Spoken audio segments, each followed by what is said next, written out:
menurunkan suhu juga, ya. Jadi kalau hujannya deras, tinggi, ya, suhu juga akan turun, akan juga naik, fluktuasinya akan tinggi, ya, berpengaruh terhadap fluktuasi suhu. Terus yang kedua, di air laut itu juga akan mengalami penurunan kadar garam, ya, itu juga berpengaruh. Bukan saja kadar garam, tetapi pH juga akan mengalami penurunan karena hujan itu adalah asam, ya, sebetulnya asam, pH-nya rendah, sehingga ini akan berpengaruh juga terhadap penurunan kualitas air laut. Laut, ya, kimia bahan kimia yang terlaut di dalam air laut itu juga akan mengalami perubahan. Fluktuasi inilah, ya, yang akan berpengaruh sangat nyata terhadap reproduksi, ya. Reproduksi ikan ini akan terganggu.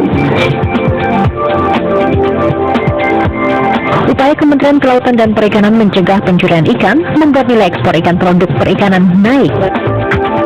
Data BPS menyebutkan, sejak Januari hingga November 2016, ekspor produk perikanan meningkat hampir 5% dibandingkan periode yang sama tahun lalu, dengan total nilai sebesar 3,78 miliar dolar Amerika. Negara tujuan ekspor terbesar produk perikanan Indonesia adalah Amerika Serikat dengan jumlah 1,46 miliar dolar Amerika. Kemudian diikuti oleh Jepang sebesar 574 juta dolar Amerika, dan terakhir adalah Tiongkok serta ASEAN dengan jumlah 497 juta dolar Amerika. Berkurangnya penangkapan ikan ilegal juga menurunkan impor tepung ikan.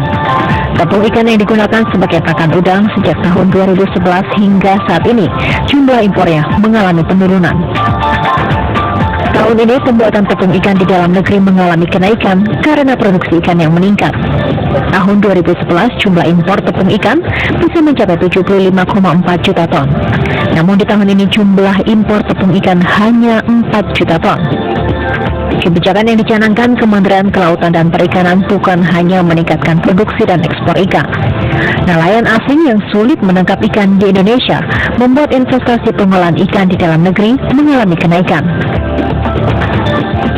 Data Kementerian Kelautan dan Perikanan mencatat, selama tahun ini tren investasi di sektor kelautan dan perikanan mengalami kenaikan.